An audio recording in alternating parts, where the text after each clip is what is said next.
10 लक्षण पर्व का आज अंतिम दिन है। आज प्रसंग है उत्तम ब्रह्मचर्य धर्म का।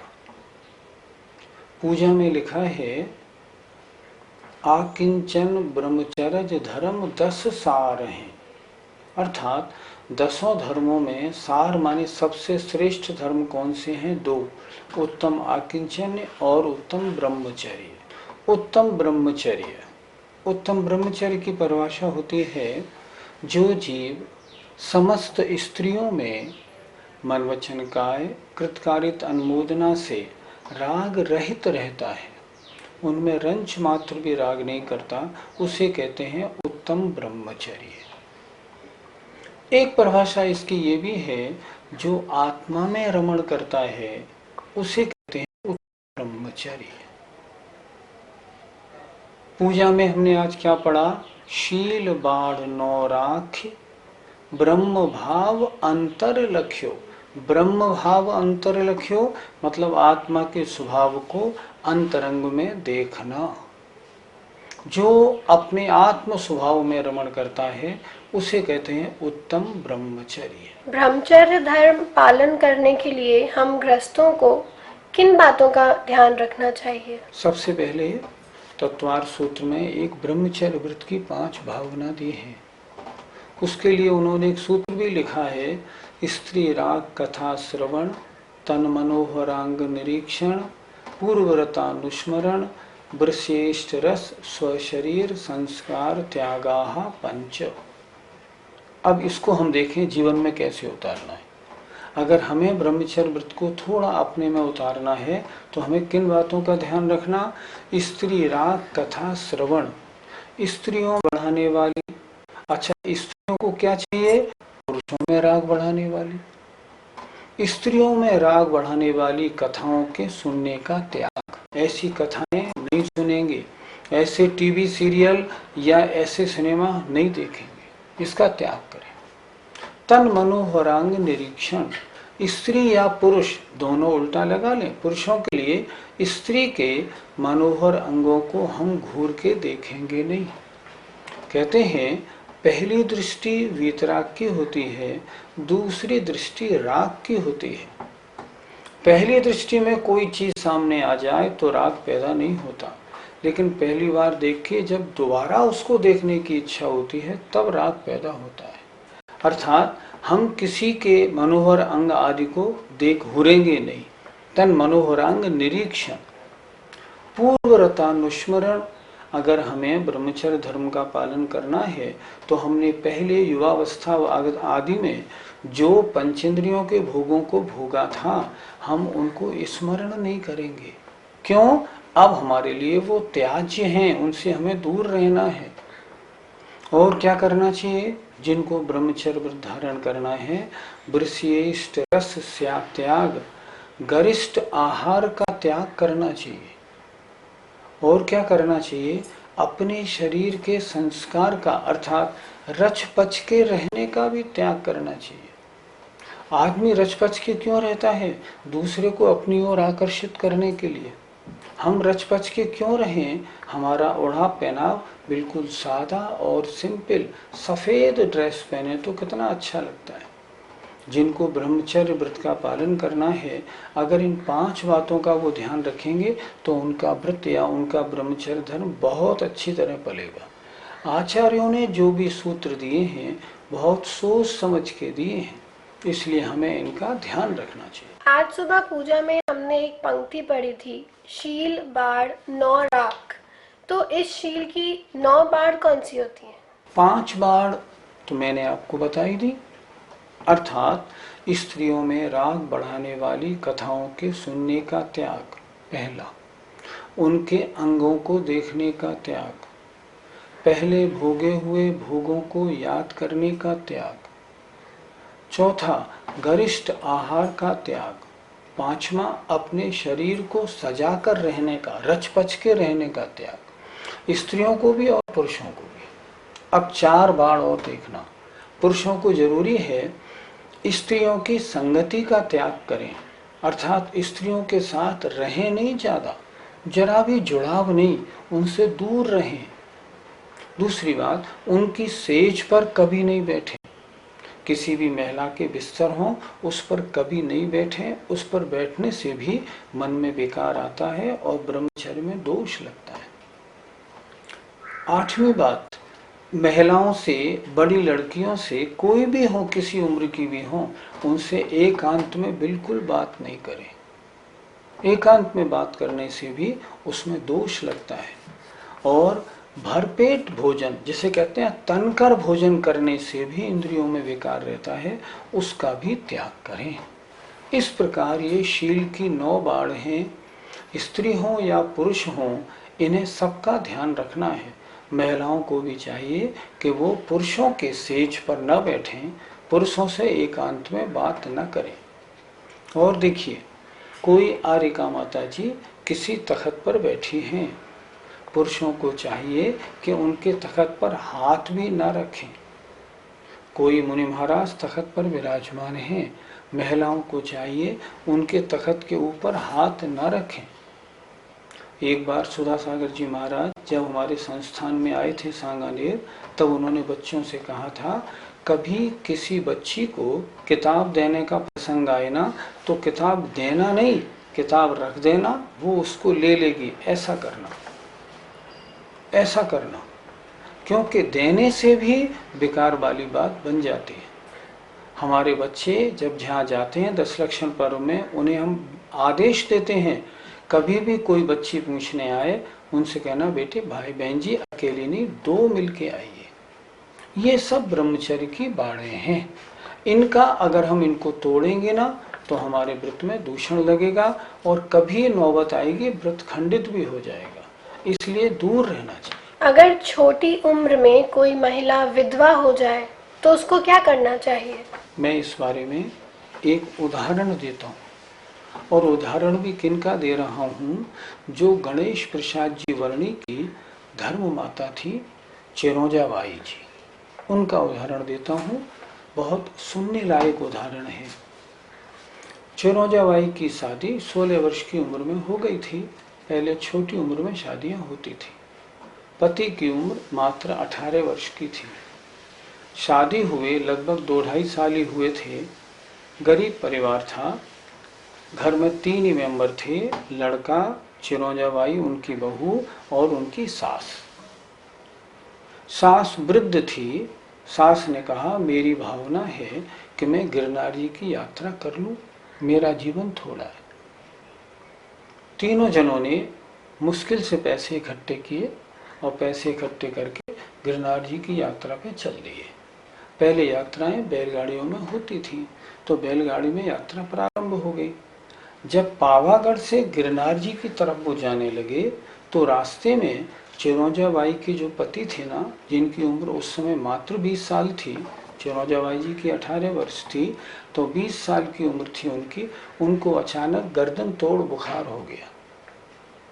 जंगल में थे, गर्दन तोड़ बुखार हुआ, छटपटाने लगे, और सारे जितने बैलगाड़ी के लोग थे उन्होंने कहा, भैया इनकी तबीयत बहुत खराब है, आप इनका उपचार कराओ, हम तो जाते हैं। तो वो उनको एक किसी धर्मशाला में छोड़ के आगे बढ़ गए।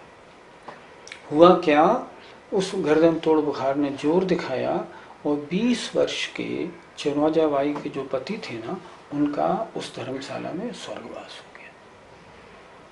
अब क्या हो, चिरौंजा बाई जो थी वो स्वयं उठ के बहुत रोई पीटी। उन्होंने देखा पास में एक कुआं है, लाओ मैं इस कुएं में गिर के अपनी आत्महत्या कर लूं।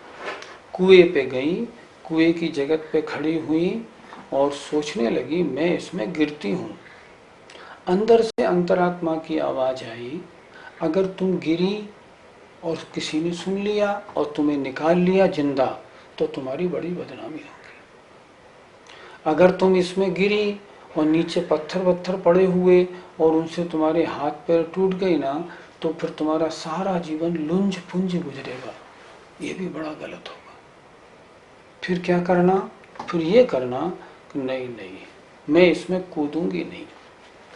फिर क्या करूंगी, मेरे किसी पाप कर्म के उदय से मुझे विधवा बनना पड़ा है, अब मैं अपना शेष सारा जीवन धर्म में गुजारूंगी ताकि ये दुख अब मुझे दोबारा देखने को ना मिले।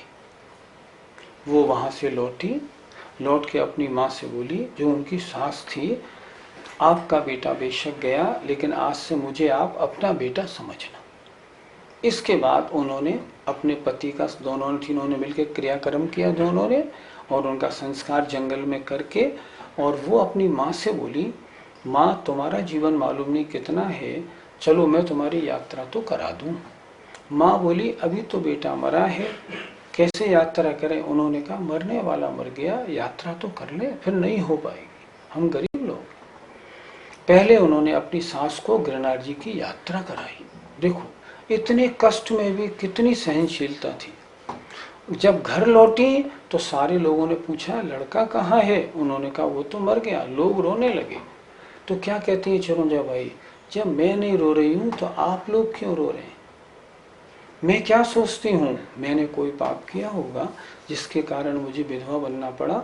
कोई बात नहीं, अब मैं शेष सारे जीवन धर्म ध्यान पूर्वक अपना जीवन निकालूंगी ताकि जिस पाप के उदय से ये दुख मुझे आया आगे नहीं आए। और उन्होंने अपना सारा जीवन धर्म ध्यान में निकाला। विधवाओं के लिए कर्तव्य यही है। शास्त्रों में विधवा विवाह के लिए किसी भी शर्त पर कोई अनुमति नहीं है। जो विधवाएं विवाह कर लेती हैं ना, वो ठीक नहीं करती। उनके हाथ से मुनि महाराज आहार भी नहीं लेते। इसलिए कर्म संयोग से अगर कभी विधवा बनना भी पड़े तो उस कर्म को, जिसके कारण ये दुख हुआ, उसको आगे न हो, नष्ट करने के लिए सारा जीवन धर्म ध्यान से गुजारना चाहिए। ब्रह्मचर्य व्रत की महिमा क्या है? महिमा ये है, ये सबसे महान व्रत है। अन्य 4 इंद्रियों को, रसना, घ्राण, चक्षु और कर्ण को वश में करना आसान है, पर स्पर्शन इंद्रिय अर्थात अपनी वासना को वश में करना बहुत मुश्किल काम है। आज सुबह हमने पूजा पढ़ी, तुमने भी पढ़ी होगी, उसमें हमने क्या पढ़ा था? सहे बान बरसा बहुसूरे। बहुसूरे माने बहुत से सूरवीर। सहे बान वर्षा, बाणों की वर्षा को सह सकते हैं, पर टिकेन नैन बाण लख कूरे। लेकिन स्त्रियों के जो नयन बाण है ना, उनके आगे टिक नहीं सकते। ये इतने निंदनीय हैं। कूरे माने कूड़े, कूड़े माने निंदनीय। स्त्रियों के निंदनीय नयन बाणों के आगे बड़े बड़े धुरंधर भी चित हो जाते हैं। इसके पालन करने का महान फल होता है। रामचंद्र जी के भाई थे ना, राम, लक्ष्मण, भरत, शत्रुघ्न। जो भरत थे ना, पिछले जन्म में ये बैरागी रहते थे। तो इनके जो पिछले जन्म के पिता थे ना, उन पिता ने कहा किसी तरह से इनको राग में लगाऊं। तब उन्होंने जबरन 3000 लड़कियों से इनकी शादी करवा दी कि किसी तरह ये राग में रहें। लेकिन वो इतने वैरागी थे, उनकी शादी तो हो गई, लेकिन उन्होंने 64,000 वर्ष तक अखंड ब्रह्मचर्य का पालन किया। उसका नतीजा क्या हुआ? नतीजा ये हुआ कि इस भाव में नारायण और बलभद्र के भाई बने, सर्वश्रेष्ठ स्थान पर आए, और उसी भाव से उन्होंने मोक्ष प्राप्त किया। ये सब क्या है? ये सब ब्रह्मचर्य का प्रताप है।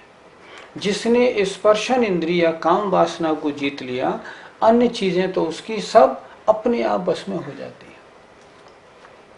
आचार्यों ने क्या कहा?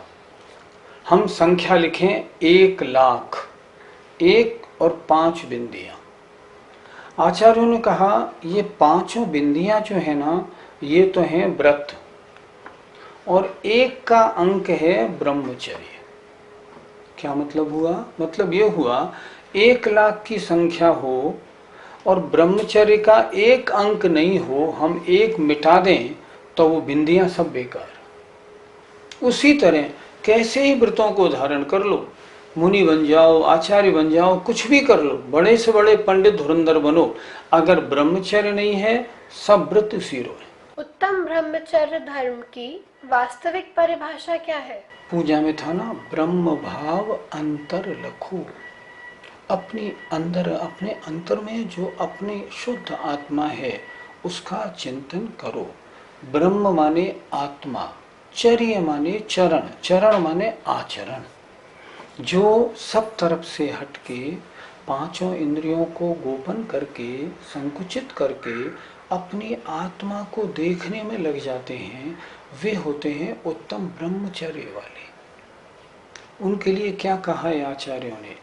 अभवत चित्त विक्षेप एकांते तत्व संस्थितः अभ्यस्येदवियोगेन योगी तत्वं निजात्मनः। अभवत चित्त विक्षेप, चित्त के भटकाव को रोककर, एकांते, एकांत में, तत्व संस्थितः, अपनी आत्मा में स्थिर होकर, अभ्यस्येदवियोगेन, बड़े प्रयत्न पूर्वक वो अभ्यास करते हैं। अभ्यस्येदवियोगेन, योगी वे योगिराज, तत्वं निजात्मनः, अपनी आत्म तत्व का। ब्रह्मचर्य धर्म में अगर वास्तव में लीन होना है तो उत्तम ब्रह्मचर्य धर्म पालन करने के सच्चे अधिकारी तो दिगंबर महामुनि महाराज हैं, जो सामायिक के काल में, ध्यान के काल में अपनी आत्मा में रमण करते हैं। और कितना आनंद प्राप्त होता है ये वो ही जाने। हमको क्या करना? उत्तम ब्रह्मचर्य धर्म का अंश हम अपने में पालन करें, और जो चर्चाएं अपनी आज हुई हैं उन सब में अपने को अच्छी तरह चिंतन कर लगाएं। इतना जरूर करें, पूरे पर्व के दिनों में या जितनी अष्टमी, चतुर्दशी, अष्टानिका, दशलक्षण पर्व हैं उनमें तो निश्चित रूप से ब्रह्मचर्य का नियम लें। ये तो होना ही होना चाहिए। और बाकी शेष जो बातें आज हमने चर्चा की उन सब का ध्यान रखें। अपनी वासना को जागृत करने वाले जितने भी निमित्त हैं उनसे दूर रहें और ब्रह्मचर्य की ओर अग्रसर हों। हमारी भावना है हम और आप सब ब्रह्मचर्य को पालन करते हुए एक दिन ऐसा आए जब अपनी आत्मा में लीन होकर परम सुख का अनुभव करें। उत्तम ब्रह्मचर्य धर्म की जय। जय जिनेन्द्र।